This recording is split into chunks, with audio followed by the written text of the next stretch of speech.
Rumours ಅಲ್ಲ. ಈಗ ನೋಡಿರೋಂಥ ಆಡಿಯನ್ಸ್ದು response ತುಂಬ ಚೆನ್ನಾಗಿದೆ. ನೀವು ಅವ್ರನ್ನೇ ಕೇಳಬೇಕು ಎಲ್ಲರನ್ನೂ, ಯಾಕಂದರೆ ರಿಯಲಿಸ್ಟಿಕ್ ಆಗಿದೆ. ಈವನ್ ಕ್ಲೈಮ್ಯಾಕ್ಸು ಅಷ್ಟೇ. ಸೊ ಎಲ್ಲರ ಕಡೆಯಿಂದ ಪಾಸಿಟಿವ್ ರೆಸ್ಪಾನ್ಸ್ ಬರ್ತಾಯಿದೆ. ಎಲ್ಲರೂ ದಯವಿಟ್ಟು ಹೋಗಿ ಸಿನಿಮಾನ ನೋಡಿ. ನಿಮ್ಮ ಹತ್ತಿರದ ಚಿತ್ರಮಂದಿರದಲ್ಲಿ ಇದು ಫ್ಯಾಮಿಲಿ ನೋಡೋ ಅಂಥ ಸಿನಿಮಾ. ಚೆನ್ನಾಗಿ ಬಂದಿದೆ ನೋಡಿ ಸಿನಿಮಾನ. ರಾಜಕೀಯದ ಬಗ್ಗೆ ಸಿನಿಮಾ ಬಂದು ಬಹಳ ವರ್ಷ ಆಯಿತು ಅಂತ ಹೇಳ್ತಿದ್ರು. ಎಸ್ಪೆಷಲಿ ಕ್ಲೈಮ್ಯಾಕ್ಸ್ ಸೀನ್ ಬಗ್ಗೆ ಎಲ್ಲರೂ ಮಾತಾಡ್ತಿದ್ರು. ಆ ಸೀನ್ನ ಆಡಿಯನ್ಸ್ ಎಷ್ಟು ಎಂಜಾಯ್ ಮಾಡಿದ್ರು, ನಿಮಗೆ ಎಷ್ಟು ಖುಷಿ ಆಯ್ತು? ಸಖತ್ ಎಂಜಾಯ್ ಮಾಡಿದ್ರು. ಯಾಕಂದರೆ ಎಲ್ಲರದ್ದು ರೆಸ್ಪಾನ್ಸ್ ನೋಡಿದಾಗ ಗೊತ್ತಾಗುತ್ತಲ್ವಾ. So I was very happy. ಒಂದು ಒಳ್ಳೆ ಸಿನಿಮಾ ಮಾಡಿದ್ದಕ್ಕೂ ಸಾರ್ಥಕ ಆಗುತ್ತೆ ಈ ಥರ ಒಂದು ರೆಸ್ಪಾನ್ಸ್ ಬಂದರೆ. ಸರ್, ಈಗ 100 ಸಿನಿಮಾಗಳು ಬಂದಿದೆ, ವ್ಯವಸ್ಥೆ ಆಗಿ ನೋಡಿ ಮಾತುಗಳೇ ಬರ್ತಲ್ಲ. ಆ್ಯಕ್ಚುಲಿ ಕ್ಲೈಮ್ಯಾಕ್ಸು ನಾನು ಹೇಳ್ದಂಗೆ ಮುಂಚೆಯಿಂದನೂ ಲಾಸ್ಟ್ 10 ನಿಮಿಷ ನಿಮಗೆ ಗೂಸ್ ಬಂಪ್ಸು.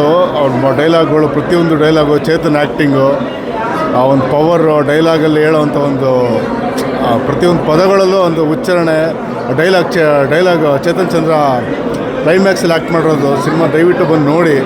ಹೊಸ ಸಿನಿಮಾ, ಹೊಸಬ್ರು ಅಂತ ನೆಗ್ಲೆಕ್ಟ್ ಮಾಡೋಕ್ಕೆ ಹೋಗ್ಬಿಡಿ. ಸಿನಿಮಾ ತುಂಬ ಚೆನ್ನಾಗಿ ಬಂದಿದೆ. ವೋಟರ್ಸ್ ಎಲ್ಲ ಬಂದು ಸಿನಿಮಾ ನೋಡಿ. ವೋಟರ್ ಹಾಕೋರೆಲ್ಲ ಸಿನಿಮಾ ನೋಡಿ. Thank you. ಅಲ್ಲ, ದಯವಿಟ್ಟು ಕನ್ನಡ ತಾಯಿನ ಬೆಳೆಸ್ರಿ, ಕನ್ನಡನ ಉಳಿಸ್ರಿ. ಕೊನೆ ತನಕ ಈ ಜೀವ ಕನ್ನಡಕ್ಕೋಸ್ಕರ ಮುಡುಪಾಗಿಟ್ಟು ಸತ್ತೋಗ್ಬಿಡ್ರಿ. Thank you. ಅದೊಂದು ಪ್ರಭುಗಳ ಪ್ರಭುತ್ವ ಅಂತ. ಮನು ಅನ್ನೋ ಕ್ಯಾರೆಕ್ಟ್ರು ತುಂಬ ಚೆನ್ನಾಗಿ ಮೂಡಿ ಬಂದಿದೆ. ಅವರಿಗಾಗೋ ನೋವನ್ನು ಇಲ್ಲಿ ತೋರಿಸ್ಕೊಂಡಿದ್ದಾರೆ. ಅದು ಬರೀ ಅವ್ರಿಗೆ ಆಗ್ತಿರೋ ನೋವಲ್ಲ, ನಮ್ಮ ದೇಶದಲ್ಲಿ ಎಲ್ರಿಗೂ ಆಗ್ತಿರೋ ನೋವು. ಎಲ್ಲರೂ ಕೂಡ ಇಂಥ ಸಿನಿಮಾನ ಥಿಯೇಟ್ರಿಗೆ ಬಂದು ನೋಡೋದ್ರಿಂದ ಇಂಥ ಸಿನಿಮಾಗಳು ಬರೋದು ಜಾಸ್ತಿ ಆಗುತ್ತೆ. ಇಲ್ಲಾಂದರೆ ಈ ಕೆಲವೊಬ್ಬರು ಡೈರೆಕ್ಟ್ರುಗಳು ಹೇಳೋದು ನೋಡ್ಬೋದು, ನಾವು ಮನೋರಂಜನೆ ಕೊಡೋಕ್ಕೆ ಬಂದಿರೋದು, ಅದು ಯಾವುದೇ ಸಾಮಾಜಿಕವಾಗಿ ಮೆಸೇಜ್ ಕೊಡೋಕ್ಕೆ ಬಂದಿಲ್ಲ ಅಂತ.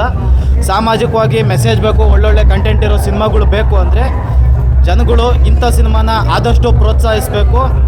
ಎಲ್ಲೆಲ್ಲೋ ಕೂತ್ಕೊಂಡು ಎಷ್ಟೆಷ್ಟೋ ಸಿನಿಮಾ ನೋಡ್ತೀವಿ, ಎಷ್ಟೆಷ್ಟೋ ದುಡ್ಡು ಕಳಿತೀವಿ. ಸ್ಟಾಪ್ ಪೈರಸಿ, ಇಂಥ ಸಿನಿಮಾನೆಲ್ಲ ಎಲ್ಲರೂ ಥಿಯೇಟ್ರಿಗೆ ಬಂದು ನೋಡಿ ಅಂತ ಹೇಳ್ತಾ ಚೆನ್ನಾಗಿದೆ ಸರ್. ಮೂವಿ ಮತ್ತು ಚೆನ್ನಾಗಿದೆ. ಪ್ರತಿಯೊಬ್ಬ ಪ್ರಜೆನೂ ನೋಡಬೇಕಾಗಿರೋ ಮೂವಿ ಇದು. ಮೆಸೇಜ್ ಅಂತ ಚೆನ್ನಾಗಿದೆ, ಪ್ರತಿಯೊಬ್ಬರು ನೋಡ್ಬೇಕಷ್ಟೇ.